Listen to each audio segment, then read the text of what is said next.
Amy, let me tell you about a magical place that is so exactly designed to be enclosed space, year-round fun for the whole family that I bet you already know what I'm going to say before I even say the name. Let's say it together on three. 1, 2, 3. Great Wolf Lodge. You got it, Amy. My kids loved Great Wolf Lodge when we went. You probably already know that it has a huge indoor water park with a wave pool, lazy river, a bunch of massive water slides. But then your pack can hit the other attractions because wait, there's more. Great Wolf Lodge has adventure-packed attractions like Magi Quest, a live-action game kids can play throughout the lodge, plus the Northern Lights Arcade. Spent some quality time there, so your kid who loves the lazy river and your kid who loves fantasy games will both have a great time. Great Wolf Lodge also offers great dining options and complimentary daily events like nightly dance parties, all under one roof. Unpack the car once and you're settled in to have fun. And with 22 lodges across the country, you're always a short drive away from adventure. We've both had such great times at Great Wolf Lodge, so bring your pack together at a lodge near you. Learn more at greatwolf.com and strengthen the pack. Hey everybody, welcome to Fresh Take from What Fresh Hell, Laughing in the Face of Motherhood. This is Amy. Today I'm talking to Nikki Weiner. She blends her experience as an educator, college admissions coach, and professional writer to support students and their families as they navigate the college admissions process. Nikki is the founder of Building Bold, and she has served as a guest speaker in the U.S. and abroad to share her expertise on writing and the college admissions landscape. Nikki's holistic approach is student-centered and provides students with the tools to thrive through the admission process and beyond to reach their full potential. Welcome, Nikki. Thanks for having me, Amy. I'm excited to chat today. I am very excited too, because I just went through this process with my oldest. He's going to be a freshman in college this fall, and I have another one right behind who's going to start the process soon. I could not believe how different this was from when I applied, admittedly, a very long time ago. But the first thing I wanted to talk with you about was the sort of the changing climate of college admissions and sort of what's different now from when we, the people listening, might have applied. One thing that's really interesting is we're operating in more of a digital landscape. So things as simple as social media can definitely play into this process. I always encourage my students just to be mindful of what they're posting. So simple things like that we might not be thinking about are valuable, but also this digital age accelerating so fast is working in our students' favors as well, because colleges are able to share so much more information with them quicker and engage with them in a more robust way. We see virtual interviews happening, something we definitely weren't seeing 20 years ago. But I think that probably one thing our listeners might really be thinking about is acceptance rates and what they saw when they applied to college. Things have changed. The more competitive colleges have only gotten more competitive. And I think sometimes when I work with families, that can be a shock. Harvard's 1995 freshman class had an admit rate of 11.8%, but last year's admit rate was 4.92%. So that's a given. Harvard. That's going to be hard. Right. Very competitive. But we're seeing that for all schools. And then I think one other thing that really stands out for me is obviously standardized testing has changed a bit over the last 20 years. There's two different tests. They've been around, but they're considered equally the ACT, SAT. But the writing section is not as important. So that writing section becoming optional, I think just puts more pressure on the essays that colleges ask students to write. It's not optional everywhere, but it's largely, moving in that direction. So you're talking about the SAT and ACT. There's an essay section, and kids can decide when they take it if they're going to take it with or without the essay. Is that correct? Yeah.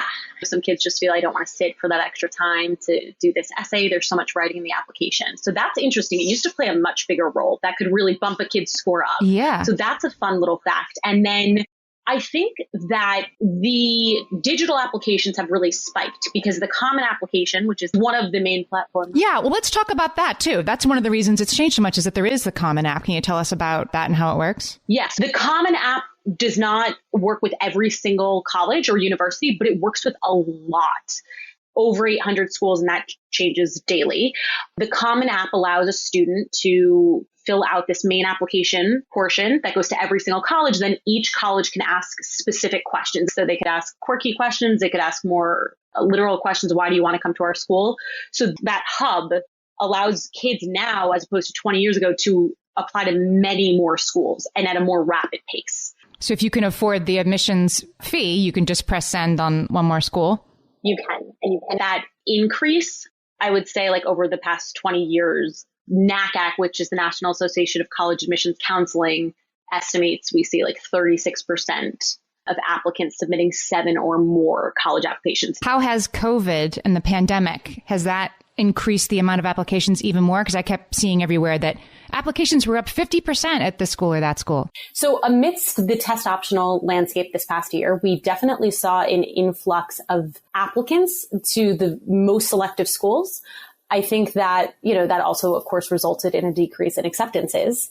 There were some anomalies in New York State schools. We saw a decrease in applications, but I think that it's more likely just this big influx, which we should see in this upcoming season as well, since we are still test optional for the vast majority of schools. And what do you think about that? Do you think test optional is maybe here to stay? Yeah, I think that it's certainly in conversation. One thing is that, a lot of colleges were test optional before the pandemic. And I think that it's just made people more understand that process better, what doors it could open for students. But I think it's going to be a case by case basis. If there's a real learning curve for a lot of colleges and universities, they were not prepared for this. Whereas a lot of these schools that were already test optional before the pandemic, they had done their research. They'd learned how to evaluate a student effectively and holistically without the test scores. So I think right now it's going to be, well, what does that learning curve look like and what do the results look like? We've got a lot of schools on 3-year pilots, and I think those results will start to inform kind of the direction. I personally do hope to see test optional continue in as many schools as possible. If you have a kid who's applying to college in the next couple of years, if you were advising that student, what do you advise them in terms of submitting scores not? Or is it just like, woohoo, no more tests? Or is it more complicated than that? I have to say, I'm a little biased. I've always, preferred the essays and things that can show character more. But for the test scores right now, I think colleges and myself are on the same page, is that if you are in the mid 50% of what, the college looks for the ACT and SAT, you really should submit the test score unless your score is going to bring down your academic profile. That's how I advised this past year. And, we saw good results. There are schools, though, I will say, Amy, that do value scores more than others. And still, Northwestern was speaking on a podcast recently, and they said, please do try to take that test. And I think Michigan, too, I did not see great results for students without test scores. They're not ready fully to evaluate kids without scores yet. You were talking about the middle 50%. This is something that also didn't exist when I was applying to college, which is you can look online, you can look at their average ACT, SAT scores, and your student can, and kind of see, like, is this in the cards for me or not? In some ways, it's useful to sort of manage expectations, right? If you got a certain score on the ACT and the average admitted student at that college, it's 10 points higher. Like, okay, make sure you have some other schools on your list. Yeah. Does that go away as a useful metric if test optional continues? And does it just be more like everybody apply wherever you want? The test scores, at least right now, again, speaking of selective schools that have valued them, are still important. This word test optional can become a little complicated. My students who would submit test scores and would perform well have also performed well in school.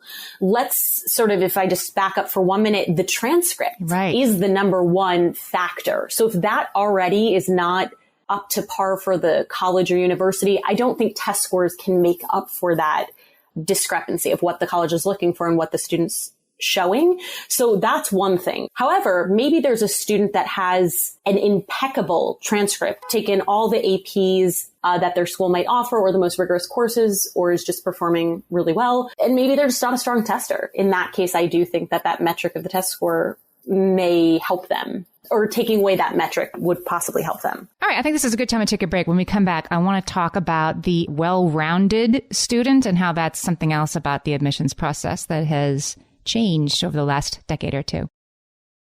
For some of us, tax season is one of the only times that we look at our finances fully. And once it's over, well, that was terrible. And it is completely understandable not to want to think about it for another whole year. But using Monarch and being intentional with your finances in an ongoing way helps you see where your money is going and how you can put your refund to best use. We are here to tell you, simplify your finances with Monarch. Monarch is the all-in-one personal finance tool designed to make your life easier. It brings your entire financial life, budgeting, accounts and investments, net worth, and future planning together in one dashboard on your phone or laptop. Feel aware and in control of your finances this tax season and get 50% off your Monarch subscription with code FRESH.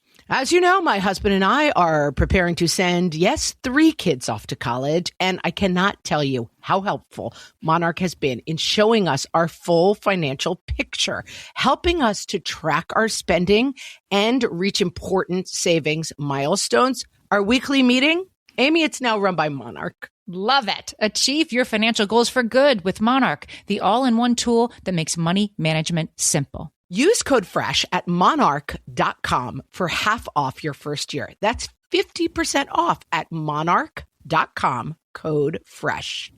You're listening to this podcast, so I know you've got a curious mind. Here's a helpful fact you may not know yet. Drivers who switch and save with Progressive save over $900 on average. Pop over to progressive.com, answer some questions, and you'll get a quick quote with discounts that are easy to come by. In fact, 99% of their auto customers earn at least one discount. Visit progressive.com and see if you can enjoy a little cash back. Progressive Casualty Insurance Company and Affiliates. National average 12-month savings of $946 by new customers surveyed who saved with Progressive between June 2024 and May 2025. Potential savings will vary.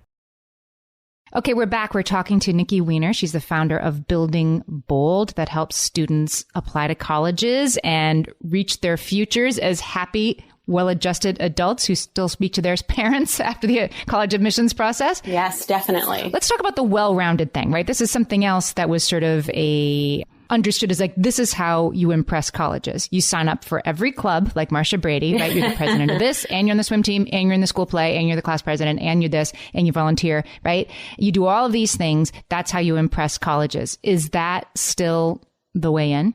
So it's not.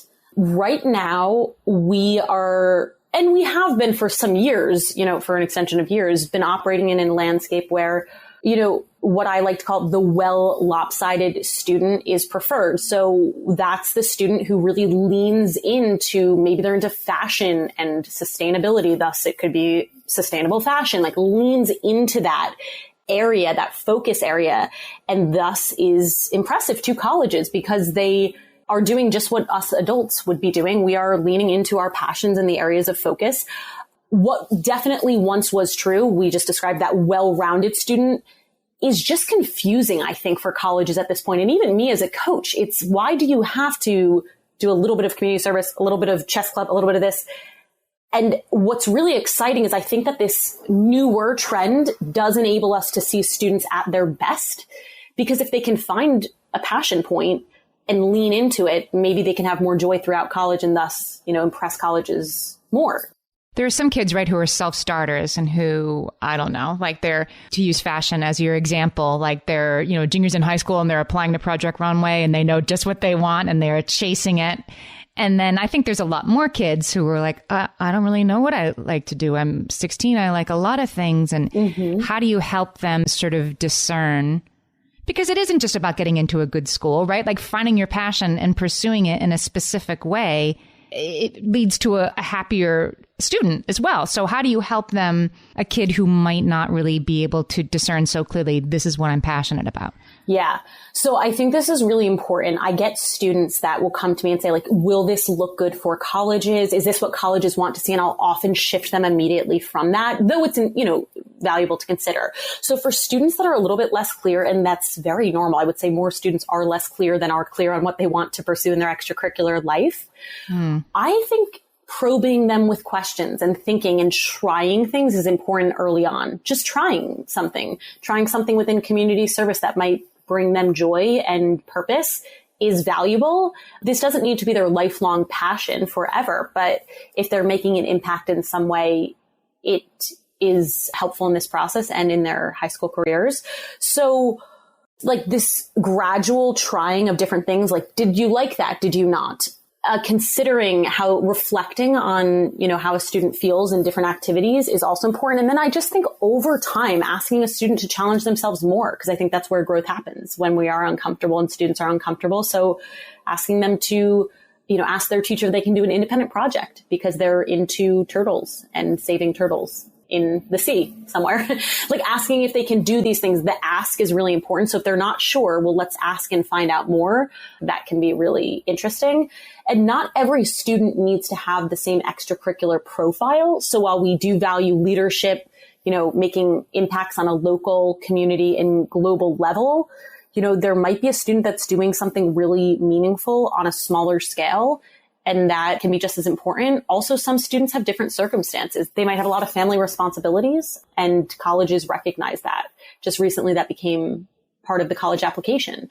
So I think it's really taking it on a case-by-case basis and helping a student discover and not feel like they have to get to the end goal. Like, here's your extracurricular profile, here's your resume today. It will happen over time. I heard this explained, this made a lot of sense to me, that the, ideal applicant is a high school level expert at something that's of great interest to them, that the colleges aren't necessarily expecting everybody to be a published author, right? A Pulitzer Prize finalist, whatever. That's not really what we mean. We mean a high school level. I really love bees. And so I got my high school to install some, aviaries on the roof. And because I think that we should care more about bumblebees, right? That they apply their passion in a way that changes the world that they're in, perhaps, right? We're not really saying like you need to get to the UN by sophomore year or forget it. It's about chasing something showing initiative and originality. Is that the right way to think of it? Yeah, I think that can be true for some students. Like it really depends. Like there are students that absolutely are going to push and push and push, and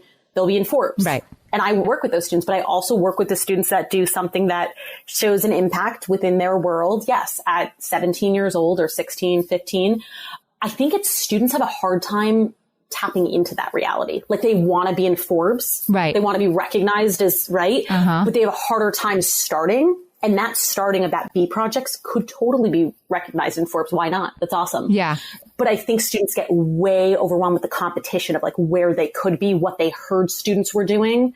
But I think you're right on. You have your finger on the pulse. It's about starting somewhere, and that we don't know where that will grow, but it is really impressive that they can make that kind of impact, large and small. Yeah, it's not about the end project. Like, what if I start this? What if this isn't good enough to get me into the school I've been thinking about? Like, that's not really why you're doing it. You're doing it because it's something you like. And that's why it can't be, look, kid, you're going to save the whales and you're going to like it or not. That is going to be your thing. You can't really, I feel like it must come across if it's not organic to the student. Definitely. And then I think that it also has to be within the right context, as you're starting to allude to. I do have students who, their family is from Egypt, and thus they spend their summers in Egypt with their family. So they started some healthcare project there. That makes sense within that context. It's not necessary for someone who does not have that same backstory to go out of their way to do something in a community that is unrelated to their backyard and starting in their backyard. But it really is case by case. And I love students to just step out of the how-tos and step into, this is your path, and this is how, let's see what's going on within your community. What little things, again, spark your interest. And I love the B example, how that can come to fruition. Let's talk about the essay a little bit. I remember when I applied to college, my essay, I wrote it, 2 hours before the application was due. And I mean, it was not a piece of writing I would have been proud of. And yet I went to a school that I was delighted with. Like you were saying before, the transcript is maybe the most important part of the college application. Is the essay like number 2 tied? Where would you put that in the picture? Well, definitely right now. And if, our listeners are listening during this year of the pandemic and admissions, it's definitely very high up there. The essay and letters of recommendation and extracurricular profile all tell part of the narrative and propel it forward. So it's definitely really important, especially when you're trying to gauge someone's intellectual curiosity, inquisitiveness, whatever that might be that the colleges are looking for that particular applicant. It's very important right now. One thing I come across every year is, parents writing essays. And so what I try to tell my students is that not only can hurt you, but is so obvious. So when it is a 17-year-old who wrote the essay and it is showing intellectual curiosity and energy and whatever that person's story is, it can be really impactful. And it's very obvious, some 17-year-olds write at a very different level than others. So, but there's just certain levels of reflectiveness when parents get involved. And I just have to say that every year because I worry that parents aren't okay with what a 17-year-old can produce and showcase to colleges. And with that said, it is important to take time to, I guess, hook the reader as best as possible. I think one fun, well, maybe not so fun statistic is how long in really elite schools admissions officers spend on how long? The application. And it's probably at highly competitive schools about 8 minutes or less reviewing an application. That doesn't mean it won't be re-reviewed, but it's very quick, the whole application. So getting that captivating story is maybe more important than when you or I applied. I definitely submitted my application at 11:59 right. p.m. So to that end, it's a little bit more important now for sure as part of the review. And is the essay sort of a like, here's me, here's 8 things about me, like here's the overview of what I'm all about? Or is it a deep dive on something really specific that isn't elsewhere in the application? What's the best way to look at it? I think it depends on the applicant. So for me, I really prefer to see an entire applicant's profile. So that would mean even if I'm just going to help them on the essay, I want to see the transcript, the resume, etc., because I want to know how this essay could fit into the context of that. So it should definitely help to move the narrative forward. But it really, what does the student have to share? It depends. They have their resume, or what is the activity section, to tell about themselves. They have some supplemental essays for school specifics applications. I think it depends though. Like if a student has a really important story to tell that has been shared in another part of their application, they might still need to share it in greater depth. But I think for the vast majority of students, I prefer an unconventional route or something that might not have been as expected for the direction it might go without trying too hard. There's a blog. I'm going to put a link in the show notes. Tulane University's admissions counselor writes a great blog, so helpful about from the point of view of the person who's reading these hundreds and thousands of applications, like this is what we want. And he said something about like the great essay is the one that makes me want to like go down the hall and knock on my colleague's door. I'm like, you got to read this one. Yes. And because it's funny, it's sad, it's interesting, it's whatever, like the one that makes them go down the hall, that's the one that will, come out. And it seems to me that some outside the box thinking might be required to get to that essay. Yes. And then I think, and oh gosh, I love it's the Tulane Dean. I mean, he has the greatest blog. So yes, definitely encourage our listeners to look at that. What I would say though, is there is a real reality of forcing it. So because I do so many of these essay brainstorms, I always am mindful of, I love the conventional essays. Those are ones like I never show anyone. I just keep those to myself just so they never circulate anywhere. Who knows? But I love those so much. But the truth is that that's not everyone's way of thinking or engaging with the world. And that is okay. I think staying true in a way to oneself is important in the essay writing process. But if a student can go unconventional in any way, that's exciting. But again, I think the narrative that we're telling across the application is crucial. This may be the only opportunity that, admissions can hear the student's voice or how they would speak to admissions. So I find it to be imperative that they don't get too quirky so that they're not saying anything of meaning or of depth. Just like the project that they pick to do the deep dive on extracurricularly can't be picked based on how it will look to colleges, right? The essay, if you're trying to write with, will this get me in? Will this get me in? That's not the end goal. Oh, that is the end goal, but it's not where you start. And then I almost feel a little bit hesitant saying this because I am such an unconventional essay coach. I just always want to go for the unconventional topic. But look, if a student can do it and pull it off, we're going for it. So what I usually do, Amy, is I'll have them start unconventional. Then we'll pull back. We've always got safety land, and safety land is not always bad. It might just be the better portrayal of the student. Maybe it's slightly less exciting, but it might just be better for that application. But I always have them start with it. I had an essay brainstorm. I said, what about that tree outside your house? That's a very interesting tree. I keep seeing it. Can we talk about that tree? Just to see how will they respond to those questions? Sometimes I'll have students do a free write, but it does have to be true to the student. And then, I think that again, we get these supplemental essays. Most colleges have them. They're short, they're succinct. Those essays should work they should just congeal together. They should all work together with the personal statement to tell the student's story. And I can tell you, Amy, for a fact that it is my students that have the right essay combination that excites me, that I can remember, that do the best.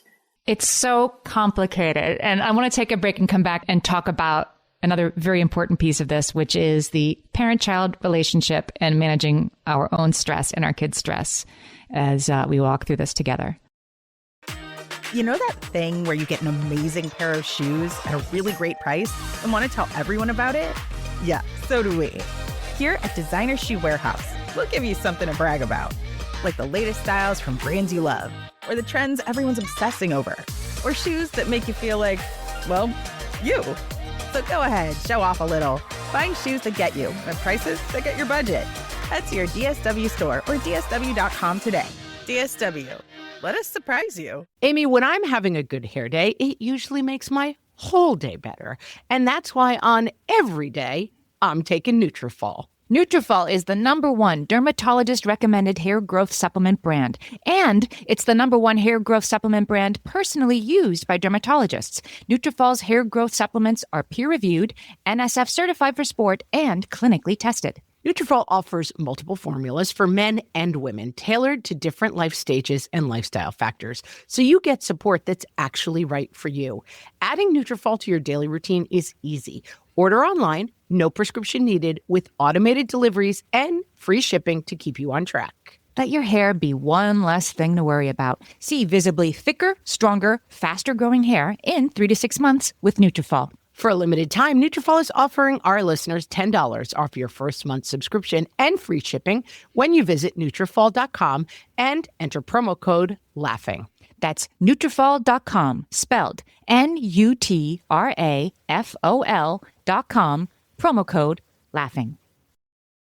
Okay, we're back. We're talking to Nikki Weiner. She's the founder of Building Bold. Nikki, let's talk about the parent-child relationship and how we as parents can manage this. We come to this as our kids are applying with a lot of stress. Like, it is stressful having just gone through this, spreadsheets, the deadlines. This school has 3 essays. This school has 4. This school needs the teachers to submit it, and this school needs you to submit it. It's so different. It's so many moving parts, and the outcomes seem so terribly important, even as you try to manage your expectations and your kids' expectations. What do you do to help the families that you work with through that sort of charged environment and keep everybody, from throttling each other? Yeah, well, I just want to honor that truth. Like, it is stressful. I have been in this world. I choose to do this every season. And it is a stressful world for myself. And having started this company and worked for other companies, I think part of our philosophy at Building Bold is definitely making it a moment of empowerment and growth, even in that discomfort. Because when students do go to college, they will not have their parents by their side or their guardians, whomever, is raising them. And they will be faced with, deadlines and stressors. And I actually think of this process as an opportunity to be better prepared for college.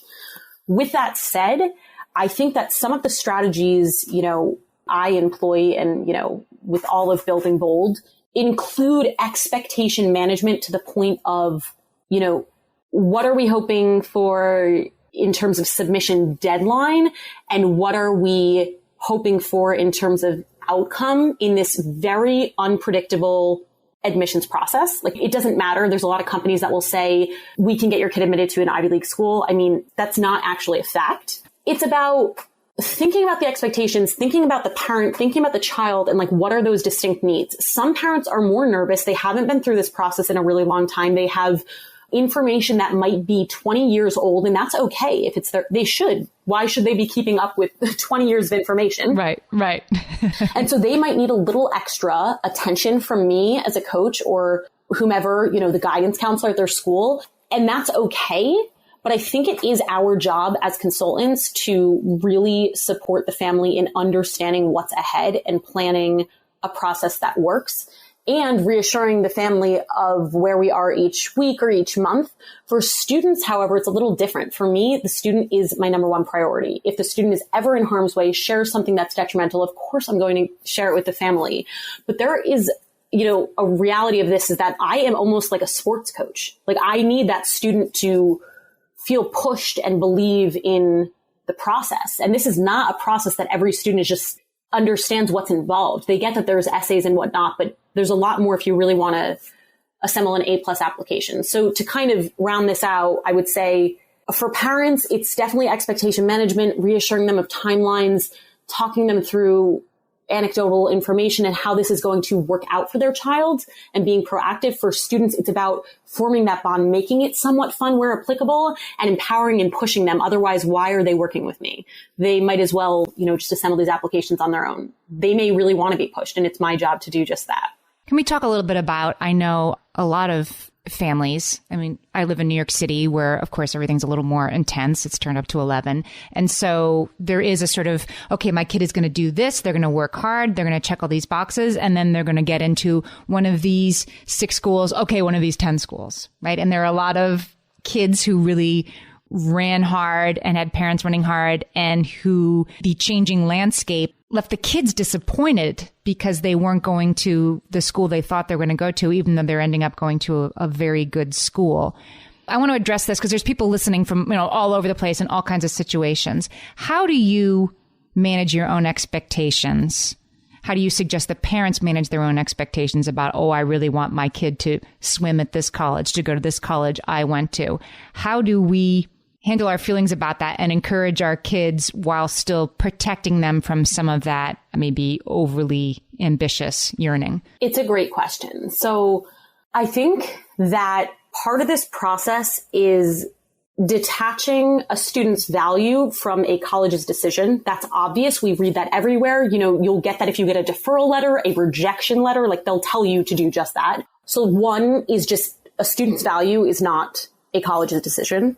That's just not. Mm-hmm. I think secondly, though, there is a place for every student, and I don't necessarily believe that the name of the school makes that place. So I think if a student and a family, and in particular parents, can expand their idea of what a successful collegiate experience might be, they can be more successful in the process and feel a little bit more at ease.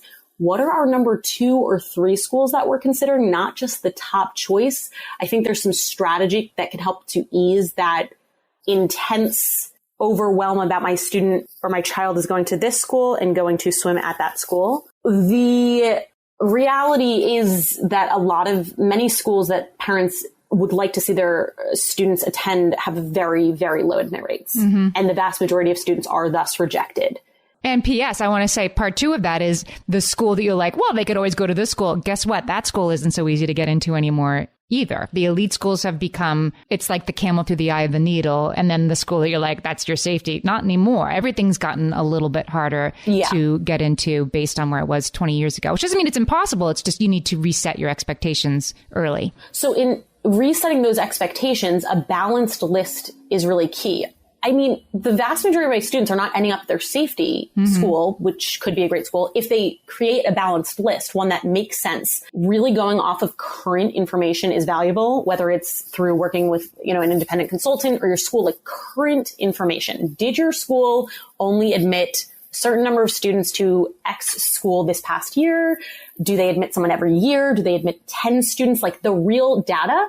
And then also, but again, having the different scenarios, it makes students really uncomfortable, but I do force them and their families to think about what would it look like if we didn't get accepted? What would that look like? Because in life, there is rejection. I think this process is also a great first exposure to rejection. Even if you never experience rejection, in your mind, you might be running around with thoughts of I might be rejected or I could be rejected. Oh, well, this other kid's applying.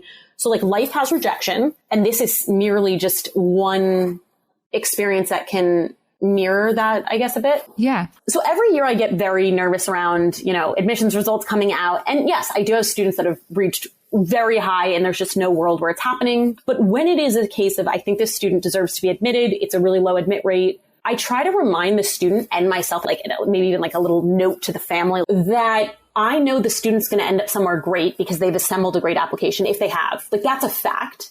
And I remind the student and myself that we have done everything in our control. I think when you've done everything in your control truly, and sometimes you haven't, sometimes a student hasn't, they didn't work as hard as they could on the essay or they didn't work as hard in school. When they've really done everything, it is okay to surrender the process a little bit while feeling excitement. And at that point, I help students realize that, in a couple of years, you're going to be really happy on a campus. And you know what? I've had students just in the past year successfully transferring to the college they were once rejected from. And they were rejected 2 years ago through the process. I think this is a process of like grit, persistence, perseverance, and finding new outlooks on what success even looks like in the process. It's a total crucible, but I will agree. My kid who just went through it, he seems so ready to go to college now. A great movie, like a great screenplay, is a hero-making machine. And the things that happen to the hero during the movie are exactly the things that need to happen for that hero to become, Harry Potter at the end or whatever. I feel like this college application process is the hero-making machine that's made my kid ready to go to college and decide about classes and decide about life outcomes for himself in a totally new way. So I'm grateful, even after all the stress, that that he got to do it. Tell us about Building Bold and where we can find you, Nikki.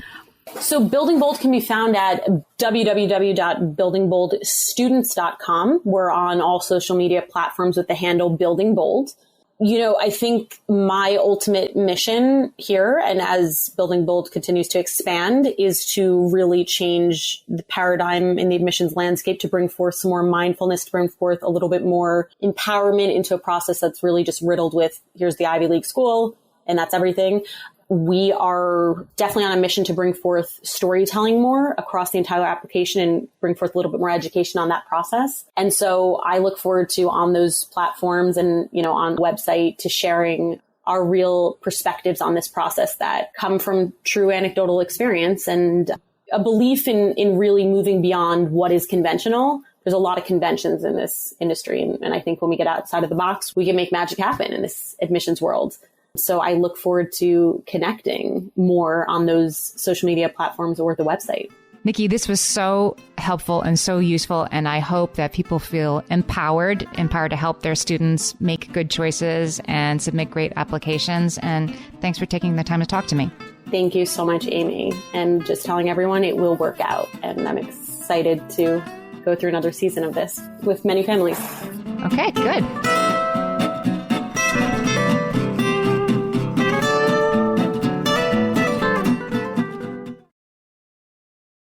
Ryan Reynolds here from Mint Mobile with a message for everyone paying big wireless way too much.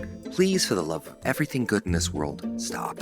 With Mint, you can get premium wireless for just $15 a month. Of course, if you enjoy overpaying, no judgments, but that's weird. Okay, one judgment. Anyway, give it a try at mintmobile.com/switch.